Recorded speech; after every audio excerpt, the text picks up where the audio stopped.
how to submit assignments in Google Classroom. Hey everyone, welcome back to the channel. If you are new here, don't forget to hit the subscribe button and turn on the notification bell to not miss any updates.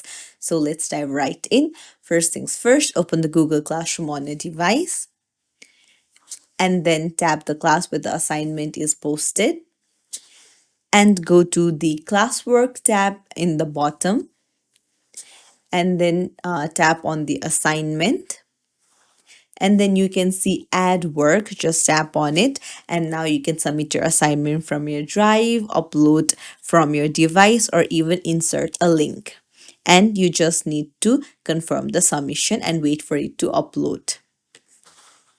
Now, once you have uploaded, you can see turn in option. You just have to turn in, and then that's it. The teacher will review your work. If you found this tutorial helpful, don't forget to like and subscribe to our channel for more tips and tricks. Thank you for watching.